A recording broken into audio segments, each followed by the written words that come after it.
Un troisième et dernier exemple sur le binôme de Newton, un petit peu plus complexe, puisqu'ici, non seulement sous l'exposant dans la parenthèse, nous avons du x dans le premier terme, du x dans le deuxième, mais en plus, ce fameux binôme exposant 9 est multiplié par du x exposant 5.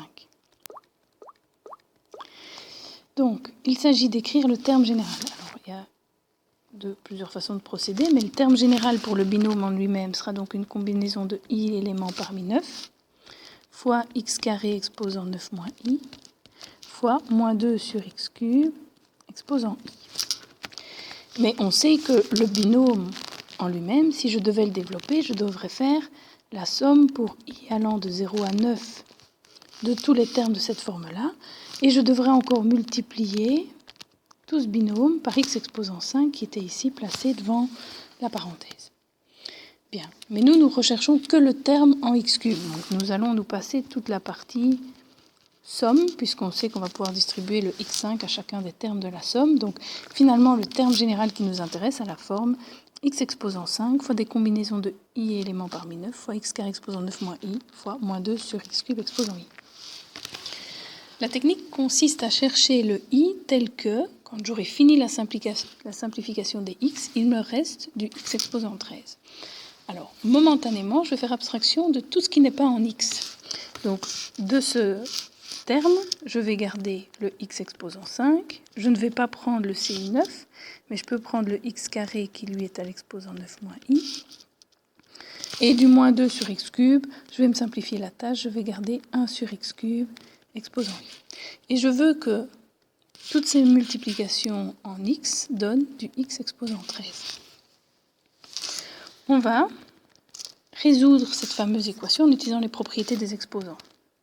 Ceci, c'est équivalent à x exposant 5 fois x exposant 18 moins 2i fois x exposant moins 3 exposant i, qui doit donner du x exposant 13.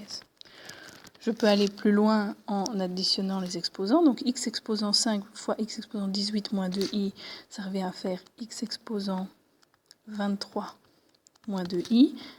Et le x exposant moins 3 à l'exposant i, c'est du x exposant moins 3i, qui doit donner x13. Autrement dit, si j'additionne une deuxième fois les exposants, puisque j'ai partout des bases x, à gauche, nous avons du x exposant 23 moins 5i, qui doit donner x exposant 13. Si on fait abstraction des x, les exposants doivent être égaux, donc 23 moins 5i qui fait 13.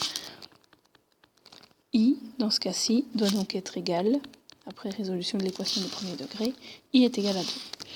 Maintenant que je sais que i est égal à 2, je vais repartir de mon terme général, mais dans son expression la plus entière, donc celle qui se trouvait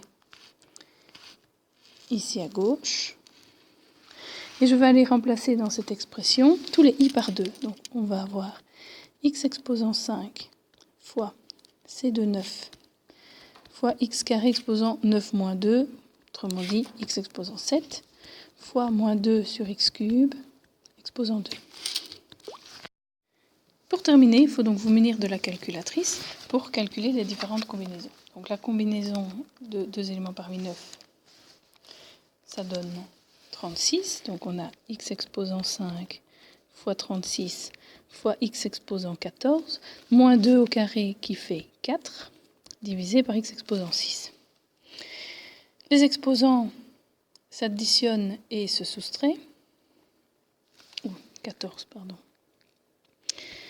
Donc, ça donne x exposant 5 fois x exposant 14, ça donne du x exposant 19, divisé par du x exposant 6, ce qui fait bien 36, x exposant 13. C'est ce qu'on demandait, puisqu'on demandait le terme en x13.